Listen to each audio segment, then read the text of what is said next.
જય Dwarkadhish. Dwarka today Facebook live page અને હું વૃંદા પાડી આપ સૌનું હાર્દિક સ્વાગત કરું છું. આપ સૌ કોઈ જોઈ રહ્યા છો ભગવાન શ્રી દ્વારકાધીશની લાઈવ ધ્વજારોહણ વૃંદા પાઢિયા સાથે દ્વારકા ટુડે ફેસબુક પેજ પર. દ્વારકા ટુડે બે જગ્યાએથી લાઈવ છે. આપ બે જગ્યાથી દ્વારકા ટુડેને લાઈવ જે છે જોઈ શકો છો. એક જે લાઈવ ધ્વજારોહણ કરી રહી છું અને બીજું જે તમને બનારસથી ઓમ જે છે એ લાઈવ બતાવી રહ્યો છે.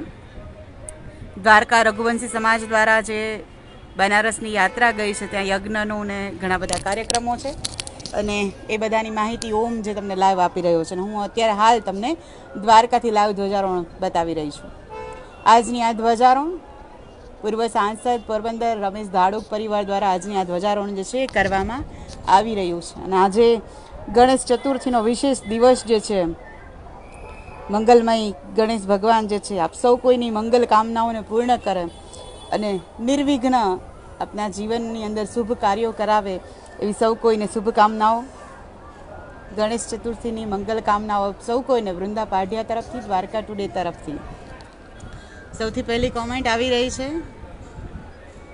અમિત ઠાકોર, જય દ્વારકાધીશ.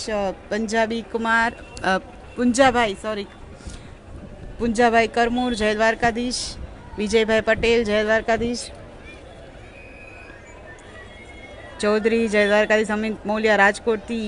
યુએચ સોરઠિયા, જય દ્વારકાધીશ. રમેશ આહિર, જય દ્વારકાધીશ. અશોક ચૌહાણ, પ્રશાંત અટકર, જય દ્વારકાધીશ. રાકેશ દેસાઈ, જય દ્વારકાધીશ. ભરતભાઈ ચોલાડિયા, જય દ્વારકાધીશ. ચિરાગ ચાવડા, જય દ્વારકાધીશ. અશોક ચૌહાણ, જય દ્વારકાધીશ. કમલેશ ફલિયા, 2 દિવસ પહેલાં જ જે આપણી સાથે જોડાયા હતા કમલેશ ફલિયા, જય દ્વારકાધીશ. તો શરૂઆત કરીએ ભગવાન શ્રી દ્વારકાધીશના દિવ્ય ધ્વજારોહણની કે જ્યારે આપણે 2 દિવસ પહેલાંથી જ ગણેશ વંદના આપણે શરૂ કરી દીધી છે. હાલ ગણેશ ચતુર્થીથી 14 સુધી જે ગણપતિ ઉત્સવ ઉજવાય છે, તો ગણપતિને લઈને કેટલીક રોચક વાતો સાથે હું હાજર થાઉં છું, જેમાં 2 દિવસ આપણે ગણપતિની ઉત્પત્તિ વિશે વાત કરી. આજે આપણે વાત કરીશું ગણેશ ચતુર્થી વિશેની. જેમ મેં ગઈકાલે પણ કીધું કે અલગ અલગ પુરાણોમાં અલગ અલગ વર્ણન છે, તો એ સમય મુજબ છે. તો જ્યારે મુદ્ગલ પુરાણ કે ગણેશ પુરાણની તમે વાત જો કહો તો એની અંદર ભગવાન ગણપતિને આદિ કહેવાયા છે અને આદિ અંત અજન્મ કહેવાયા છે. કે ગણપતિ જે છે એ અજન્મા છે, એ માત્ર શિવ અને પાર્વતીને ત્યાં અવતાર ધારણ કરે છે અને પછી પાછા પૂર્ણ પોતાના સ્વરૂપની અંદર બિરાજિત થઈ જાય છે. એટલે મુદ્ગલ પુરાણની અંદર ગણપતિના અજન્મ કહ્યા છે કે એનો કોઈ જન્મ નથી. એને એવું કહેવામાં આવ્યું છે કે ગણપતિને આ ચતુર્થી જે છે બહુ જ પ્રિય છે, ચોથ જે છે ગણપતિને પ્રિય છે. બીજી બાજુ જે શિવપુરાણની આપણે વાત સાંભળીએ, શિવપુરાણની અંદર કહેવામાં જે ઉલ્લેખ જે છે બીજા પુરાણોની અંદર, કે જે રીતે પાર્વતીએ ચોથના દિવસે ભગવાન શિવનો જે આવિર્ભૂત કર્યો હતો, જે એમણે સજીવન કર્યા હતા, જે પૂતળું એને બનાવીને, તો એ રીતે ગણપતિ ચોથની પણ મહાનતા કહેવાય છે. તો આવી રીતે ગણપતિ ચોથની પણ તમને અલગ અલગ જે છે એ જોવા મળે. પણ ખાસ એક બીજી જે વાત ખાસ લગભગ 4 થી 5 પુરાણોની અંદર સામ્યતા મળે છે એ છે, જે મેં આજે કેપ્શન પણ મૂક્યું છે, કે ગણેશ ચતુર્થીના દિવસે આપણે હર્ષો ઉલ્લાસથી ગણપતિને આપણા ઘરે બિરાજમાન કરીએ, ગણપતિ ઉત્સવ ઉજવીએ. પણ શાસ્ત્રો અને પુરાણોની અંદર એક વસ્તુને નિષેધ કહી છે કે ગણપતિ ચોથના દિવસે આ વસ્તુ ન કરવી. અને પુરાવા સાથે, ઉદાહરણ સાથે જે છે શાસ્ત્રોએ આપણને આપેલું છે. કહેવાય છે કે એક વખત જ્યારે ચંદ્રમાએ ગણપતિજીની મસ્કરી કરી કે આ ગણપતિ એટલા મોટા અને એનું વાહન તો જોવું, આટલું કે એક નાનકડું ઉંદર. એની પણ બહુ સરસ વાત છે, એ પણ આપણે આગળ કરીશું કે શા માટે મૂષક જ વાહન છે. તો ગણપતિની મશ્કરી કરે છે અને ગણપતિને ક્રોધ આવી જાય છે. ગણપતિ એ જ સમયે ચંદ્રને શ્રાપ આપી દે છે કે તને તારા જે સ્વરૂપ ઉપર તને અભિમાન છે, જા તું અત્યારે ને અત્યારે તને ક્ષય રોગ થશે, તું અત્યારે ને અત્યારે પૃથ્વીમાં દેખાઈશ જ નહીં અને તું નાશવંત બની જઈશ.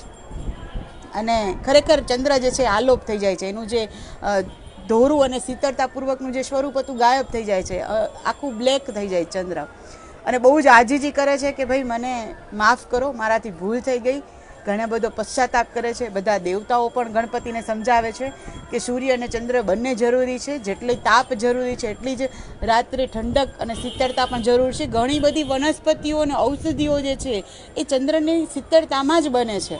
કેટલી એવી વનસ્પતિઓ છે કે એના માટે સવારનો સૂર્યપ્રકાશ કરતાં ચંદ્રની શીતળતા વધુ જરૂરી હોય. એટલા માટે જ્યારે બધા આજીજી કરે છે ત્યારે ગણપતિ એમની શ્રાપને જે છે અવધિને ટૂંકી કરી નાખે છે કે ચાલો તું દેખાઈશ, પણ ભાદ્ર સુદ ચોથના દિવસે તું જો દેખાઈશ ને અને જો તારા કોઈ દર્શન કરશે ને તો એને મોટી ઉપાધિ આવશે, એને મોટું દુઃખ આવશે, તારા દર્શન કોઈ નહીં કરી શકે. એટલે ભાદરવા સુદ ચોથ એટલે આજે ગણેશ ચતુર્થીના દિવસે આપણે ગણપતિને ઉત્સવ ઉજવીએ છીએ, ગણપતિને આપણા ઘરે લાવીએ છીએ. પણ આજના દિવસે ચોથ એટલે કે ભગવાન ચંદ્રના દર્શન કરવાનો નિષેધ કહેવામાં આવ્યો છે. આ ગણપતિએ જે છે એ કહેલું છે કે આજના દિવસે ચંદ્ર દર્શન ન કરવા.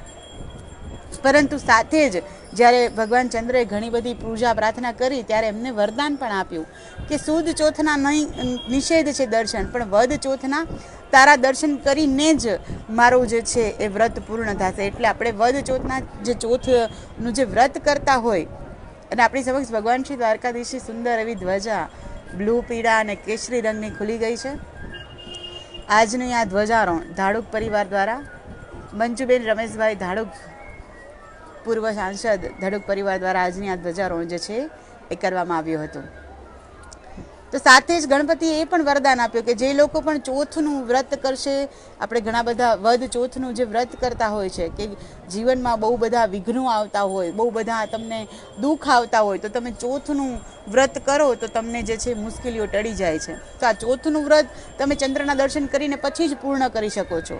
એટલે વદ ચોથનું મહત્વ છે પણ સુદ ચોથનું મહત્વ નથી. અને તેમાંય આજના દિવસે સુદ ચોથના દિવસે ભગવાન ચંદ્રના દર્શન નિષેધ કયા છે. અને એનું જે ઉદાહરણ હું તમને કહેતી હતી તો એ ઉદાહરણ છે કે ભગવાન શ્રી કૃષ્ણએ ભાદરવા સુદ ચોથના દિવસે ચંદ્રના દર્શન કર્યા હતા અને એના ઉપર સ્નાતક મણિ ચોરવાનો આરોપ લાગ્યો હતો.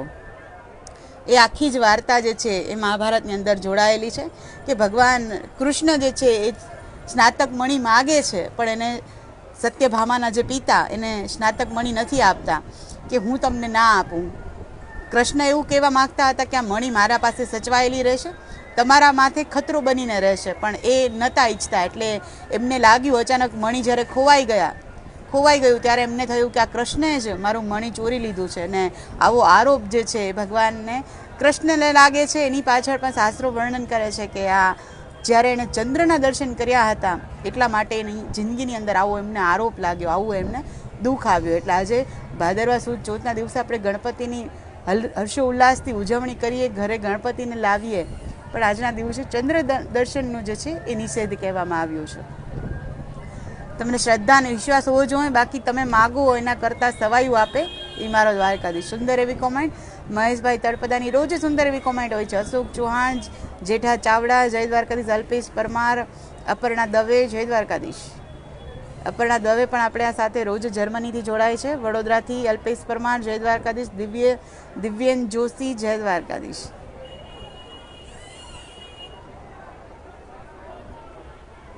તો આવતીકાલે મળીશ ગણપતિની રોચક વાતો સાથે, કારણ કે આજે બધા તમને ગણપતિ ચોથના દિવસે શું શું કરવું એ તો બધા કહેશે, પણ શું ન કરવું કદાચ કોઈ જ નહીં કહે. મને લાગ્યું કે આ એક નવીન વાત છે, રોચક વાત છે, લોકોને જાણવું ગમશે એવી વાત છે, એટલા માટે આજે આપણે નવીન જ વાત લઈને આવ્યા છીએ.